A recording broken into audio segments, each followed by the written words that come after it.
Selamat tengah hari, selamat petang kepada rakan-rakan media semua. So, hari ini kita berada di Hobbiton. Okay, yang saya seperti rakan-rakan sedia maklum, kita berada di Hobbiton, which is yang telah viral belakangan ini. So, bersama dengan saya, on my right, Datuk Yo daripada Tourism Malaysia. Okay, Timbalan Pengarah, Pengurusi, sorry. Timbalan Pengurusi untuk Tourism Malaysia. And Cik Malis, okay, Cik Nur Malis, CEO of Tourism Perak. Timbalan speaker untuk Dewan Negeri Perak dan juga YB Ong Sin Guan bisa adun kepada pokok asam.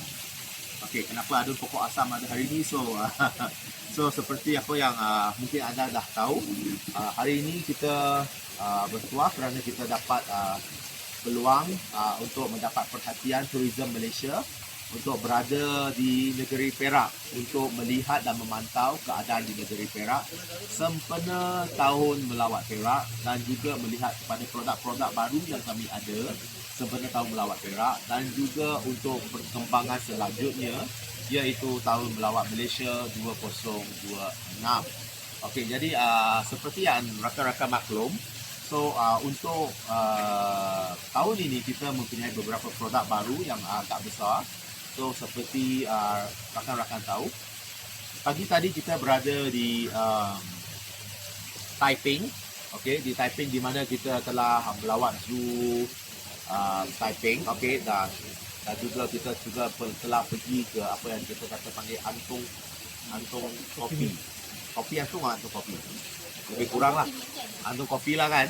Okay, so one of the antara jenama brand yang kopi yang paling lama di negeri Perak yang masih beroperasi secara terus dan juga apa yang kita katakan juga ialah dia berlainan daripada kopi yang kita biasa kita wawarkan atau kita secara lebih terkenal pada Ipoh. Kalau Ipoh kita ada kopi putih kan, tetapi di Taiping Antung Kopi adalah kopi yang lebih tradisional atau kopi hitam kopi O kita dan sebagainya yang lebih tradisional dan juga mempunyai satu kawasan di mana kita boleh melihat aktiviti secara direct, cara-cara mereka memproses biji-bijian kopi itu daripada kopi biasa, kopi mentah tu sehinggalah menjadi serbuk kopi.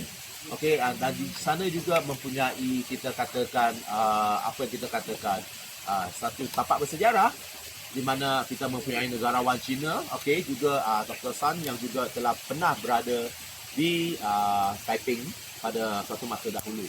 Jadi kita bersama Tourism Perak bersama Tourism Malaysia melihat ke arah ini untuk mempromosikan kepada ke seluruh dunia dan juga of course termasuk kepada pasaran China di mana memandangkan negarawan China pernah berada di situ. Okey, kita juga selepas itu kita pagi tadi kita juga telah mengadakan satu sesi taklimat dan juga kita mengadakan sesi perbincangan di PKMP mengenai Hala Tuju juga kita negeri Perak dan seterusnya kita telah bergegas ke sini. Di sini kita bersama-sama rakan, apa yang rakan-rakan nampak dan tahu adalah ini adalah antara salah satu pusat baru untuk pelancongan di negeri Perak.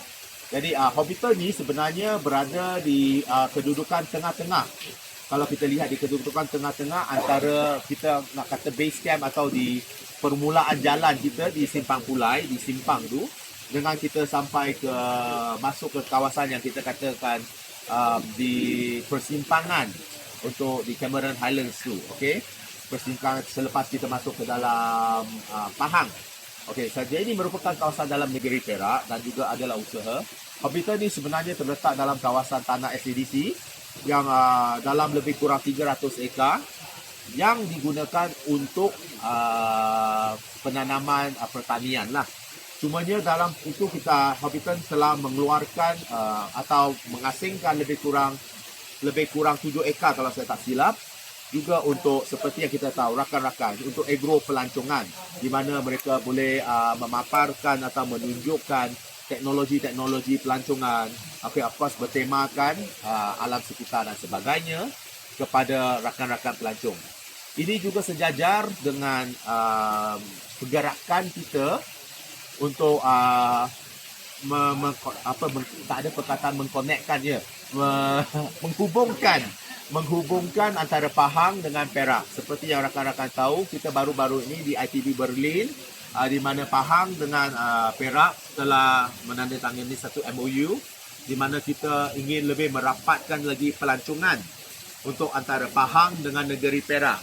Sebab kita nak mendapatkan supaya kedua-dua negeri mendapat hubungan secara terus, daripada sebagai contoh pelancong-pelancong yang datang mungkin datang ke Ipoh, di mana kita mempunyai banyak makanan dan yang terkenal daripada pelbagai bangsa, biar daripada Melayu, daripada Cina dan India dan sebagainya, di mana Ipoh terkenal sebagai tempat pelancongan makanan. Tetapi pada masa yang sama di Cameron, kita juga di sebelah Pahang sebenarnya juga terkenal pada ego pelancongan, di mana kita mempunyai sektor pertanian yang maju, termasuklah daripada pertanian daripada orang kata penanaman bunga-bungaan untuk ekspor, sayur-sayuran, buah-buahan dan sebagainya. Jadi ini merupakan satu usaha untuk menghubungkan antara negeri Pahang dengan negeri Perak supaya kita dapat bergerak bersama, memajukan tanpa mengasingkan kedua-dua negeri ini. Dan selepas ini kita juga akan bergerak ke skate park. Skate park juga merupakan antara salah satu lagi pasaran di mana merupakan juga produk besar yang diketengahkan oleh negeri Perak sempena tahun melawat Perak. Okey, yang juga telah dirasmikan secara soft launch sebelum bulan puasa dan juga akan dirasmikan secara besaran di selepas hari raya lah.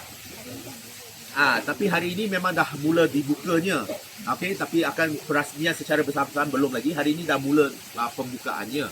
Jadi nanti kita akan berada di Escape Park yang juga merupakan satu tambahan kepada TT5 dan juga jajaran pelancongan untuk negeri Perak antara Tasik Cermin ke TT5 atau Escape Park, di mana kita tahu daripada Tasik Cermin kita mempunyai Taman Herba, kita mempunyai Jelis Castle, mempunyai Rumah Datuk Lat dan sebagainya, sehinggalah ke TT5. Jadi ia menggabungkan pelancongan antara yang orang kata daripada budak-budak kecil hingga kepada mereka yang lebih dewasa dan berumur sebagainya. Jadi keseluruhan perjalanan hari ini kita akan gunakan untuk merupakan sesi khas di mana Tourism Malaysia bersama Tourism Perak daripada Kerajaan Negeri Perak untuk kita berkisar lawatan, dan juga kita akan mengumumkan dalam masa terdekat, di mana selepas sesi ini kita akan mengumumkan secara dalam masa terdekat, di mana Tourism Malaysia akan bersama Tourism Perak membawa lebih banyak fam trip, biar daripada pihak media ataupun daripada pengusaha-pengusaha pelancongan di luar negeri atau di luar negara untuk datang ke negeri Perak. Dan salah satu daripada usaha kita sebagai pembukaan, hari ini kita telah membawa rakan-rakan media untuk berada di Hobbiton hari ini untuk melihat sendiri keadaan yang berada di Hobbiton ini. Thank you, terima kasih Wadilo dan juga rakan-rakan media dan juga UOB. Pertama sekali saya ingin mengucapkan syabas dan juga tahniah kepada Kerajaan Negeri Perak yang telah menunjukkan keputusan dan juga upaya untuk mempromosikan sektor turisme ini.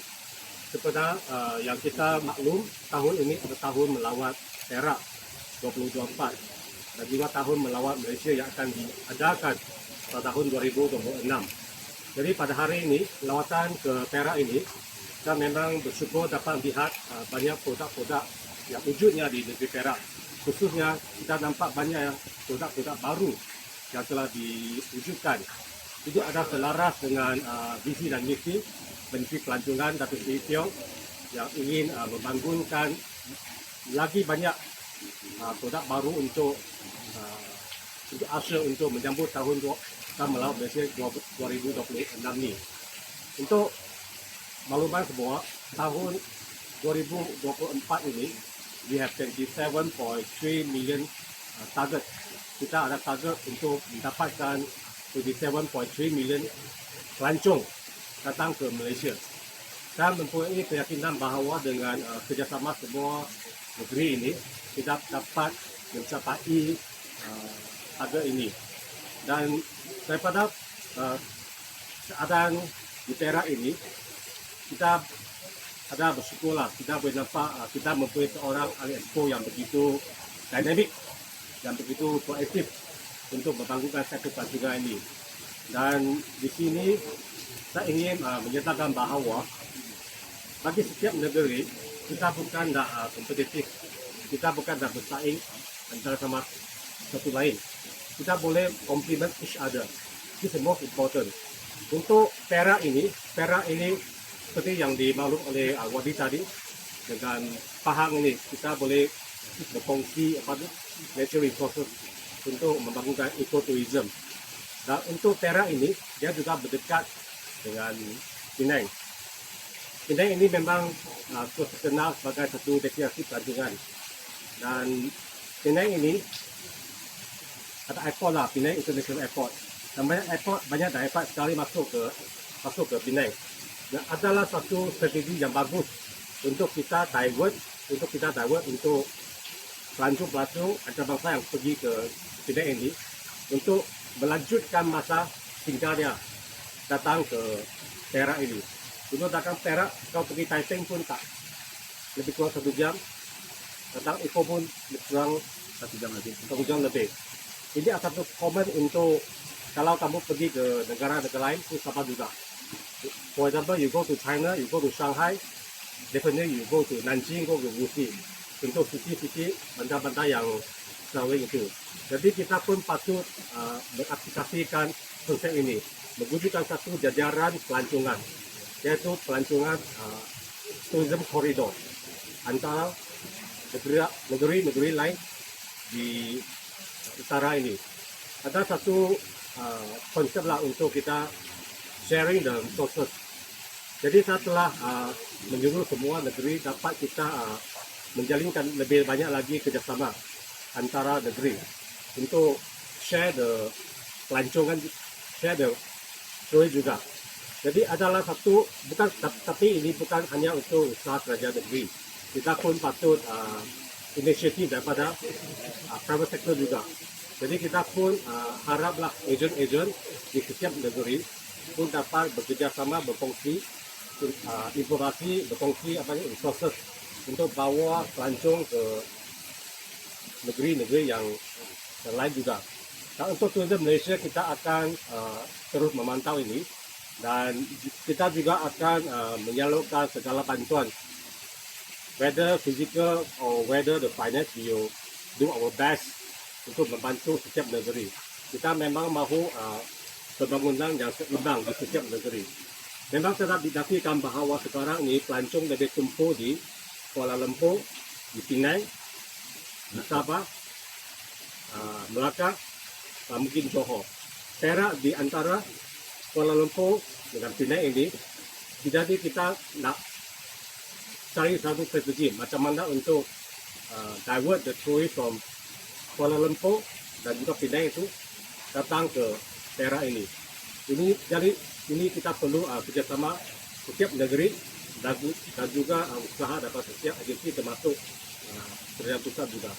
Jadi hari ini saya datang ke sini, saya memang dapat melihat satu pembangunan yang begitu positif, dan juga aktif di bawah pimpinan Wadilo sini. Jadi saya mempunyai satu expectation that Perak boleh jaya dalam visi Perak ini. Sebenarnya saya pun ada tanya Wadilo tadi, mungkin Perak pun boleh kalau extend visi Perak itu 2025 juga. Untuk sebab biasanya untuk tahun ini kita ada build the momentum. Dan next year kita mencapai satu tahap yang lebih tinggi dan terusnya untuk tahun melawat visit Malaysia year 2026. Jadi kita akan terus bekerjasama di antara pusat dengan negeri supaya to make sure that our tourism will be developed smoothly and also to achieve our target and also to benefit semua rakyat ini.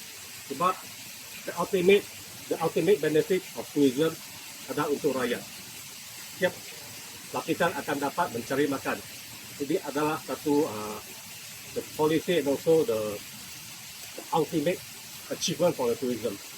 So we wish visit Perak here to be success this year. Thank you. Setakat sampai bulan 3 kita belum ada lagi, tapi setakat bulan 2, tapi itu termasuk kita angkat daripada bulan 12 jugalah.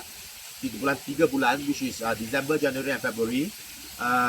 Kita the last data yang kita dapat adalah lebih kurang 2.3 juta pelancong yang telah berada di dalam negeri Perak lah. But of course, as we know, the challenge for Perak adalah untuk mendapatkan mereka untuk berada di Perak lebih lama. Sebab macam ramai tahu, Perak sebenarnya antara yang terkuat dalam sektor pelancongan domestik. Tetapi apa yang kita nak bergerak another level up, bukan saja you pass by, contoh di mana mereka akan datang daripada Perak pergi ke dia turun kat Penang, dia keluar dekat KL, atau dia datang KL dia turun kat Penang, dia bukan datang Perak sehari, tetapi kita nak mereka datang lebih sehari, tambah sehari. So untuk itu, that is why kita tengah bekerjasama dengan Tourism Malaysia untuk lebih memperkenalkan kawasan-kawasan pelancongan yang ada, supaya lebih ramai orang tahu, dan juga memerlukan kerjasama rakan-rakan media yang ada di sini. One of the reason yang Fam Trip hari ini untuk ramai-ramai, walaupun pendek beberapa jam, tetapi saya harap rakan-rakan media dapat untuk memawarkan apa yang ada di Perak. Sebenarnya kita di sini pun is quite dekat, dia sebenarnya dekat daripada Simpang Pulai. Maknanya untuk rakan-rakan especially yang daripada Ipoh sebagai contoh, daripada highway, kalau dia kata dia tengah fikir, terutamanya kebelakangan ini, kalau katakan dia nak sampai ke Pahang mungkin terlalu jauh kan, atau jam dan sebagainya, mereka boleh sampai setengah jalan saja di sini dan boleh berehat atau just to take on the scenery whatever sebelum mereka bergerak balik ke highway. Masa lebih kurang saja kalau kita masuk ke dalam pekan dan sebagainya. So I think this is antara benda-benda yang kita nak wawarkan, and of course selepas ni kita akan ke escape park lah. Lebih daripada 2.3 juta tu, apa produk pelancongan ataupun mungkin perayaan yang menjadi penyumbang terbesar kepada kemasukan pelancong? Program perayaan. Tak kisah produk pelancongan. Macam saya katakan tadi, sebenarnya Perak merupakan one of the best performing state dalam sektor pelancongan domestik. Dan dalam sektor pelancongan domestik, sememangnya antara salah satu benda yang di Malaysia kita lebih terkenal dengan Perak. Dalam pelbagai bangsa lah, tak kira kita tanya apa bangsa pun, yang ada di Perak mereka akan berhenti untuk makan. Di mana kita sektor gastronomi ni adalah antara yang terpenting untuk negeri Perak. So ini adalah salah satu penting. But of course kita nak isikan dengan yang lain-lain. For example, sebab kita nak melancong ke satu tempat, kita tak nafikan makanan tu sangat penting. Tetapi antara in between meals tu, kita tak boleh makan and then makan and then makan and then makan kan. So kita perlu makan and then ada pengisian, and then dia makan, ada pengisian, and then makan, ada pengisian. So far gastronomy is one of the biggest. And of course kita dari segi pelancongan budaya dan sejarah kita. Kalau kita lihat ramai yang datang ke Malaysia, ke Perak, terutamanya Ipoh. Dia nombor satu is dekat Ipoh. Perak, lebih daripada 2/3 yang datang ke Perak akan end up somehow dekat Ipoh. Itu satu. Di Ipoh, number one is makanan. Number 2 juga of course kebudayaan. Kita lihat di Old Town sebagai contoh. Kita lihat di banyak bangunan-bangunan warisan sebagai contoh. Mereka akan berkunjung ke tempat-tempat tersebut. Sama ada untuk short video clip atau tangkap gambar, or just to melawat kawasan-kawasan tertentu bersama keluarga lah.